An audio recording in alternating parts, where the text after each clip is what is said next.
Gurukul classes के online app पर आपका स्वागत है। पिछले वीडियो में हमने वेक्टर एडिशन के स्पेशल केसेज को पढ़ा कि वेक्टर एडिशन का जो रिजल्टेंट है वो r बराबर √p² plus q² plus 2pq cos theta होता है। वहीं डायरेक्शन जो होता है वह tan अल्फा बराबर q sin थीटा बटे p plus q cos theta होता है। स्पेशल केस में हमने देखा थीटा 0 डिग्री हो तो वेक्टर का जोड़ का रिजल्टेंट मैक्सिमम होता है और वह p प्लस q के बराबर होता है। अगर हम लोग बात करें कि एंटी पैरेलल हो 180 डिग्री हो तो रिजल्टेंट p माइनस क्यू के बराबर होगा, वह मिनिमम होगा। और अगर परपेंडिकुलर की बात करें तो √p² प्लस q² के बराबर होगा। r बराबर √p² प्लस q² के बराबर होगा। तो यहाँ पहला क्वेश्चन हम लोग देखते हैं। कुछ क्वेश्चन हम आज बना रहे हैं न्यूमेरिकल्स और इस आधार पे आपको भी क्वेश्चन बनाने हैं। कहता है two vectors of equal magnitude. हमको कहता है कि दो वेक्टर है जिसका मैग्नीट्यूड बराबर है। हम लोग मान लेते हैं एक वेक्टर p है और एक वेक्टर q है।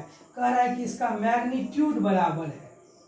प्रश्न में हमको दिया हुआ है कि दो वेक्टर का मैग्नीट्यूड बराबर है। Given that magnitude of p is equal to magnitude of q, have their resultant having magnitude equal to that of either. कह रहा है कि इसका जो रिजल्टेंट है, रिजल्टेंट मतलब अगर हम लोग मान लेते हैं p प्लस q बराबर r, तो कहता है कि इस रिजल्टेंट का भी मैग्नीट्यूड इस दोनों के मैग्नीट्यूड के बराबर है। तो कहता है कि find the angle between them, उसके बीच का कोण निकालिए। क्वेश्चन का है टू वेक्टर, दो वेक्टर ऑफ इक्वल मैग्नीट्यूड, बराबर मैग्नीट्यूड के हैं, हैव देयर रिजल्टेंट, उसका जो रिजल्टेंट है उसका भी मैग्नीट्यूड इसके किसी एक के बराबर है। ऑलरेडी दोनों बराबर है तो ऑलरेडी उसके बराबर हो जाएगा।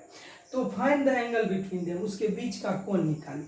मतलब कहने का ये है कि अगर p प्लस q बराबर r है तो हमको दिया हुआ है कि जो p का मैग्नीट्यूड है, जो q का मैग्नीट्यूड है वह r के मैग्नीट्यूड के बराबर है। मतलब p बराबर q बराबर r है। अगर जनरल भाषा में हम लिखें, थोड़ा सा ये मोड को हटा करके जनरल सिंपलेस्ट फॉर्म में लिखे, तो यह दिया गया है कि p बराबर q बराबर r है। तो पूछ रहा है कि what is the angle between p and q, p और q के बीच का एंगल क्या होगा। तो हम जानते हैं कि p प्लस q बराबर r, तो उस समय r² बराबर होता है या r बराबर होता है √p² plus q² plus 2pq cos theta. तो इसमें हमको दिया गया कि p, q और r बराबर है, तो हम p को r के बराबर लिख सकते हैं, q को r के बराबर लिख सकते हैं। तो हम लोग लिखेंगे अगर, तो इधर हो जाएगा r² बराबर p² plus q² plus 2pq cos theta, जहाँ पे थीटा जो है वह p और q के बीच का एंगल है और हमको यही थीटा निकालना है। क्वेश्चन पूछ रहा है कि अगर दो वेक्टर का मैग्नीट्यूड उसके रिजल्टेंट के मैग्नीट्यूड के बराबर है तो आप उस दोनों के बीच का एंगल निकालिए। तो हम दो वेक्टर अगर p और q लें और दिया हुआ है p प्लस q बराबर r बराबर √p² plus q² plus 2pq cos theta, तो कहता है कि दोनों के बीच का एंगल निकालिए। मतलब हमको थीटा का मान निकालना है। तो चूंकि हमको दिया हुआ है p भी r के बराबर है, q भी, तो हम सबके बदला में r लिख लेते हैं। तो हो जाएगा r² plus r² plus 2r into cos theta. r² plus r² 2r² हो जाएगा यहाँ पर 2r² cos theta. 2r² plus में है, इधर आएगा तो माइनस में, तो हो जाएगा 2r² cos थीटा बराबर r² माइनस 2r²। अगर हम लोग हल करेंगे तो 2r² cos थीटा बराबर हो जाएगा, r² में से 2r² जाएगा तो माइनस r² cos थीटा बराबर होगा माइनस r² बटे 2r²। r² कैंसिल, -1/2 हो जाएगा। तो cos थीटा का मान हो जाएगा -1/2। अगर cos थीटा का मान -1/2 है तो याद रखेंगे हम लोग कि cos थीटा का मान -1/2 होता है cos 120 का मान। तो हमारा थीटा हो जाएगा कितना, 120 डिग्री। ये बहुत ही इम्पोर्टेंट रिजल्टेंट है जो आप याद रखिएगा। ऑब्जेक्टिव क्वेश्चन कई बार आ चुके हैं मेडिकल क्वेश्चंस में भी कि दो वेक्टर को जोड़ने पर अगर उसका रिजल्टेंट उस दोनों के मैग्नीट्यूड के बराबर हो तो दोनों के बीच एंगल कितना होगा। तो याद रखेंगे 3 + 3 3 होगा जब उसके बीच का एंगल 120 डिग्री होगा। मैथमेटिकल में ऐसा संभव नहीं है।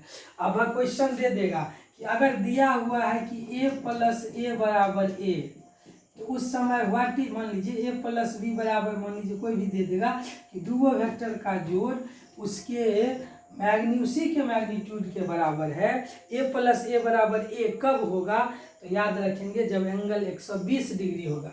और इसी को अगर आप रेडियन मेजरमेंट में जाएंगे, आपने पढ़ा था कि हम लोग डिग्री मेजरमेंट में पढ़ते हैं, और ऐसा यूनिट में जो चुना गया वो डिग्री मेजरमेंट है। 120 को हम लोग कहते हैं 2π/3, याद होगा, π/2 90, π/3 60, π/4 45, और याद रखेंगे 120 का 2π/3। तो पूछा जाएगा कि अगर दो वेक्टर को जोड़ने पर उसका रिजल्टेंट उसी के बराबर आ रहा है तो दोनों के बीच का एंगल क्या होगा, तो याद रखेंगे एंगल कितना होगा, तो 120 डिग्री, मतलब 2π/3 होगा। तो इस आधार पे जब ये देगा दो वेक्टर का रिजल्टेंट, तो आपके दिमाग में आ जाना चाहिए कि r² बराबर p² plus q² plus 2pq cos theta होना चाहिए। अब एंगल निकालना होगा, जो रिलेशन आपको दिए रहेंगे या जो रिलेशन आपको पूर्व के कक्षाओं में या पूर्व ज्ञान पर आधारित जो कुछ आ सकते हैं उससे हिंट आपको किया रहेगा, और उस आधार पे आप एंगल निकाल सकते हैं। और अगर दोनों का मैग्नीट्यूड और उसके बीच का एंगल दिया है तो रिजल्टेंट निकाल सकते हैं। अब यहाँ पे कहता है एक्सप्रेस द वेक्टर, एक क्वेश्चन और है हम दे रहे हैं, एक्सप्रेस द वेक्टर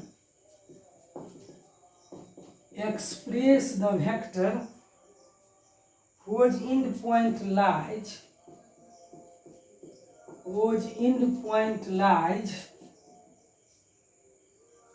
4 3 2 and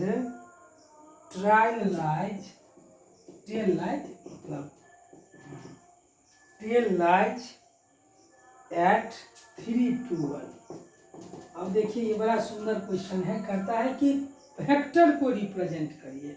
आप उस वेक्टर को लिखिए जिसका इनिशियल पॉइंट जो है वह दिया हुआ है, टेल मतलब क्या, इनिशियल पॉइंट, और हेड मतलब ये पॉइंट दिया हुआ है 3 2 1, और ये दिया हुआ है, सॉरी एंड पॉइंट दिया हुआ है 4 3 2, और टेल पॉइंट दिया हुआ है 3 2 1। आपको पता है कि पहला जो कोऑर्डिनेट होता है वो x कोऑर्डिनेट होता है, दूसरा y कोऑर्डिनेट, और तीसरा z कोऑर्डिनेट होता है। अगर हम लोग यहाँ पर r1 पोजीशन को लिखें वेक्टर फॉर्म, अब स्केलर फॉर्म में लिखेंगे 3x2y, और r1 बराबर हो जाएगा 3i cap plus 2j cap plus k cap, एक k कैप मतलब k कैप, i मतलब x एक्सिस के अलोंग, j मतलब y एक्सिस के अलोंग, z मतलब k, और इसका फाइनल पॉइंट हो गया जिसको हम ले लेते हैं r2, वो अगर वेक्टर फॉर्मेट में इसको लिखें तो हो जाएगा 4i cap plus 3j cap plus 2k cap. अब हमको कहता है कि इसका वेक्टर फॉर्मेट क्या होगा, तो इसका वेक्टर फॉर्मेट क्या होगा, तो r2 माइनस r1, क्योंकि r1 से पहले का तो पार्ट नहीं है। अगर हम लोग घटा लें तो 4 में से 3 जाएगा तो 1 आई कैप, 3 में से 2 जाएगा तो जे कैप, और 2 में से 1 जाएगा तो के कैप। तो इस वेक्टर का जो रिप्रेजेंटेशन हो जाएगा, अगर ये ए है और ये बी है, तो वेक्टर ए बी को हम क्या लिखेंगे, आई कैप प्लस जे कैप प्लस के कैप। और अगर मैग्नीट्यूड का तक हम निकाल लेते, 4 में से 3 गया 1, 3 में से 2 गया 1, 2 में से 1 गया 1, तो वेक्टर फॉर्मेट में हो जाएगा आई कैप प्लस जे कैप प्लस के कैप। तो ये वेक्टर रिप्रेजेंटेशन है। तो इससे कोऑर्डिनेट का ज्ञान आपको पहले से है, और उसमें थोड़ा सा यूनिट वेक्टर का कंसेप्ट लगा दीजिए तो आसानी से हल हो जाएगा।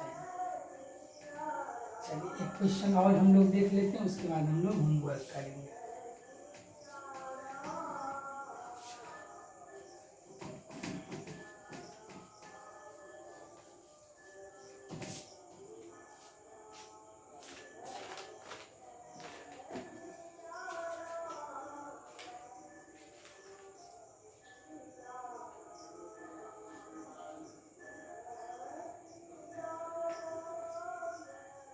क्वेश्चन है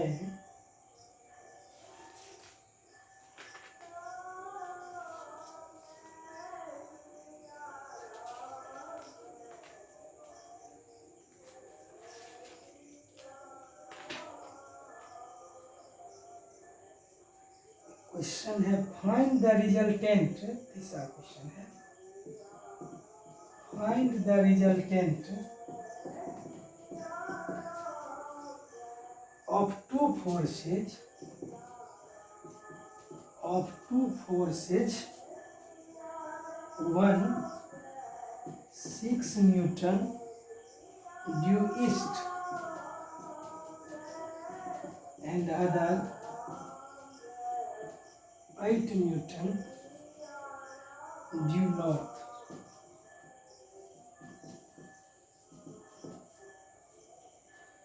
कहता है कि रिजल्ट निकालिए, तो अब कहता है कि find the resultant of two forces, दो फोर्स का रिजल्टेंट निकालना है।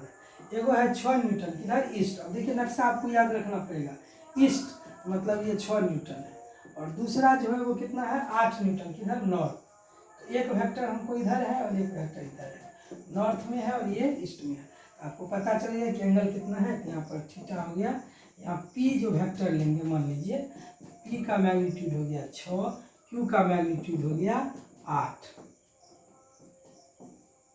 और उसके बीच का एंगल जो हो गया वो हो गया 90 डिग्री। आपको पता है 90 डिग्री जब होगा तो आप लगा सकते हैं, या तो जनरल रेक्टेंगल ही बन जाएगा, तो रिजल्टेंट तो आपका हो ही जाएगा। और आर बराबर आपको पता है √under P square plus Q square plus 2pq cos 90 का मान 0 होता है, तो हो जाएगा P square plus Q square, तो यहाँ पर हो जाएगा √under 6 square plus 8 square, 6 36 8 64 √under 61 हो जाएगा। रिजल्टेंट जो होगा वो कितना होगा 10 न्यूटन होगा। रिजल्टेंट कितना होगा 10 न्यूटन होगा। तो आराम से आप निकाल सकते हैं। अगर आपको नक्शा का ज्ञान है, ईस्ट आपको पता है कि राइट साइड होता है, वेस्ट लेफ्ट साइड होता है, नॉर्थ ऊपर के डायरेक्शन में होता है और साउथ नीचे के डायरेक्शन में। चलिए कुछ क्वेश्चन हम लोग होमवर्क के लिए लेते हैं, उसके बाद हम लोग आगे के क्लास में उसको हल करेंगे। तो आप लोग होमवर्क लिखिए।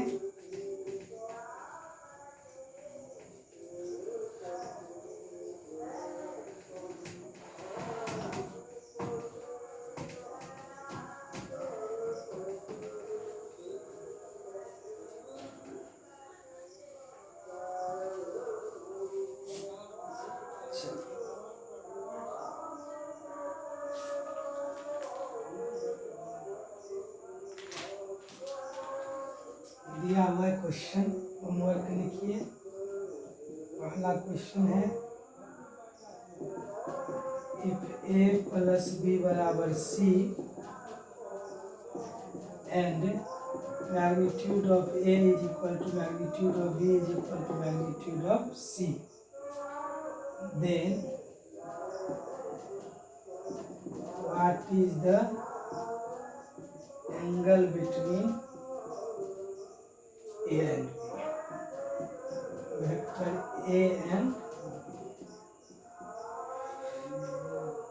इसी प्रकार दूसरा क्वेश्चन है if a plus b is equal to c and a minus b is equal to c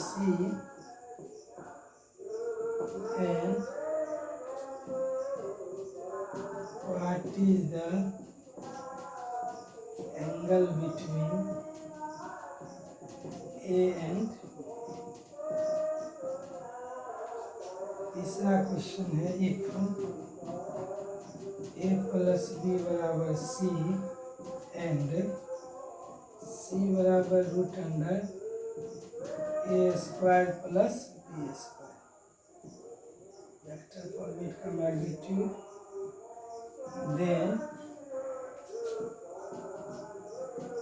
what is the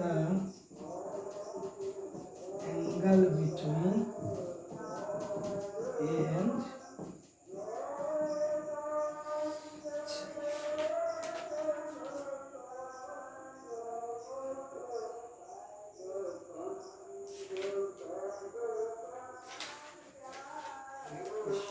और है two vectors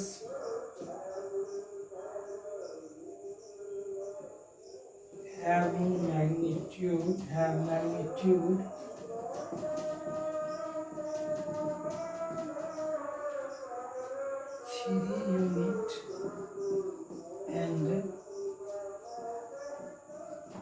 4 unit respectively, what should be the angle